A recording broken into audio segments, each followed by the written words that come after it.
Okay, I put this graph in here from Desmos just to give us a clue as to the values that we hope we can find by solving this equation algebraically. By subtracting 1 and secant squared x from both sides of this equation, I've got a function that when it equals 0, that would actually be the solutions to this equation. The question is, how do we get there? One of the things we'd like to do is get down to one trigonometric function. And I think we can do that by using the identity that secant squared is 1 plus tangent squared.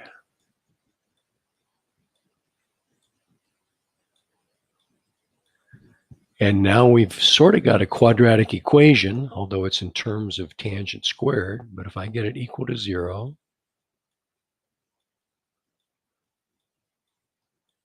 I've got minus tangent squared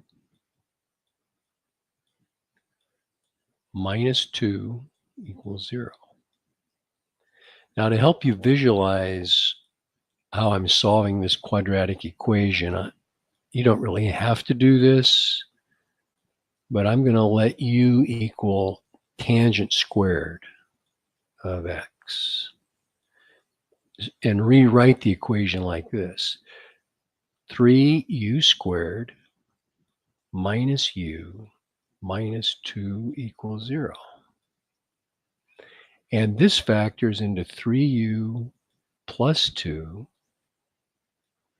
times u minus 1.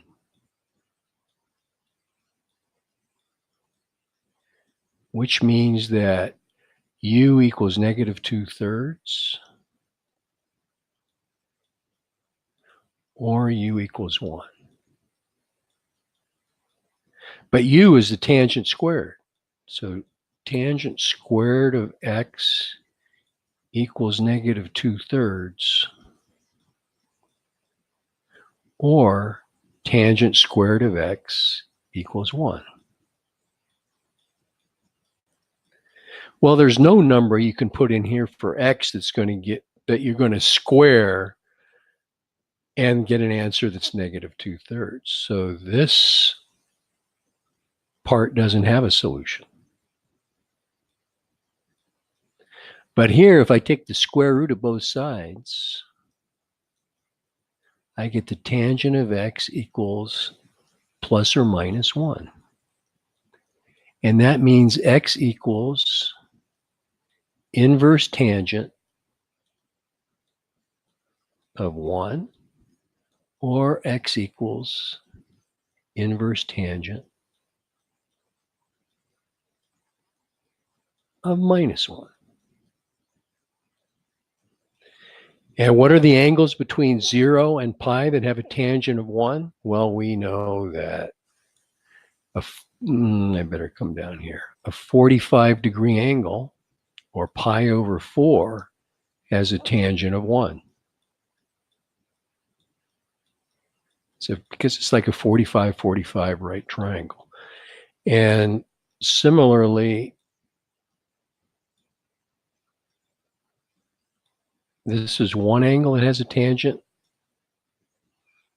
of positive 1, and so does this angle, which that angle is pi plus pi over 4, or 5 pi over 4. So for this answer, we've got x equals pi over 4, or x equals 5 pi over 4.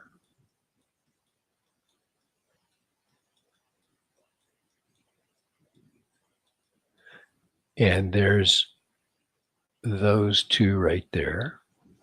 Now, where do we have a tangent that's equal to negative 1?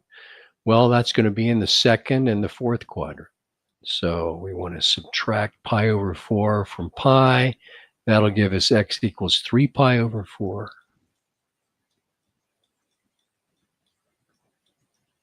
Or we want to subtract pi over 4 from 2 pi. That'll give us x equals 7 pi over 4.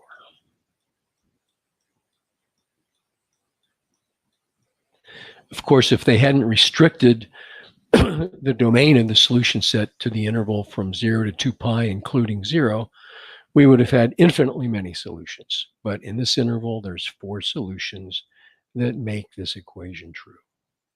Okay, there you go.